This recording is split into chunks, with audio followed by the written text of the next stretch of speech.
to grow them. In the book, I mentioned that there basically, I see 4 pillars in becoming an effective startup. And they start with passion. You've got to be doing something that you really care about doing, that you're going to be willing to put in the sacrifice and the effort to make it happen, as opposed to running into your first challenge and going, oh, well, I think I'll go try something else. Not a good startup strategy. Adequate funding is the next component, and we're going to come back to that because that's really what is the heart of what we're talking about today. Then there's technical savvy. You don't start a business when you really don't understand what the business is. You're asking for trouble because then you're going to be having to learn on a couple of fronts at the same time.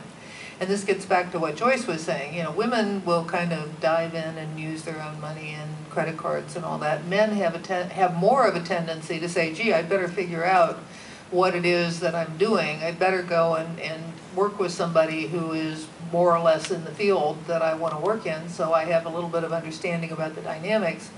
But then you have kind of security, and so it's difficult to really move off and go do your dream.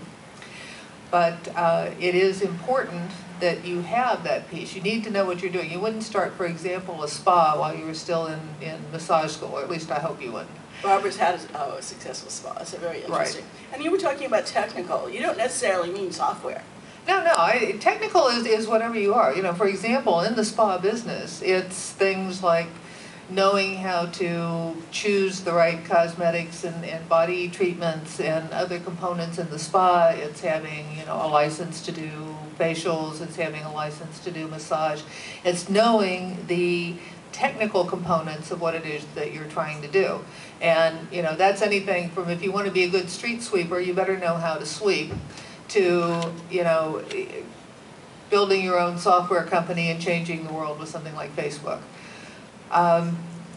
And you also, the second part of technical savvy is business savvy, and that's another whole thing. It's not good enough to understand how to do massage. If you're going to operate a spa, you have to understand payroll, human resources, pricing structures, what the ratio of selling products to selling services should be, and the other components that are going to ensure that you take that precious money that we're going to talk about in a minute and bring back extra gold for what you've invested.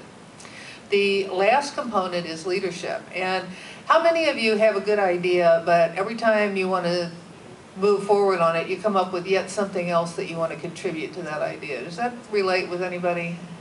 Gee, I want to go out and start a bookstore, but I think I'll put a coffee shop in it. And oh, gee, if I'm putting a coffee shop in it, maybe I should sell reading glasses. And so you wind up losing the focus that was the original good idea.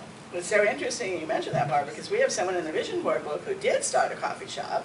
And one of the things that she wanted to do was to also be an art gallery. So then she wanted to be an art gallery, and then she wanted to have these exotic coffees. Then she wanted to teach coffee making.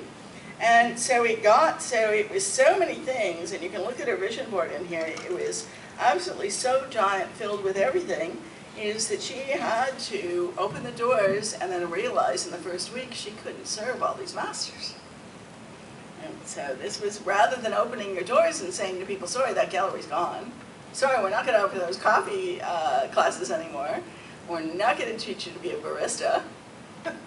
See, this is why we need to take my chapter of the book and put it in the vision board as well, so that you can see how these components work together. But let's go back to finance, because that's the critical thing. How many of you in here right now, I know we asked the question before, do you have something that you want to do? How many of you are really ready to do it? Like really wanting to just step out the door and go? And how many of you have, say, 6 months operating expenses tucked away someplace so that you can do that? Let's get an idea of what you're doing. Anybody doing masseuse work? Anybody doing spa work?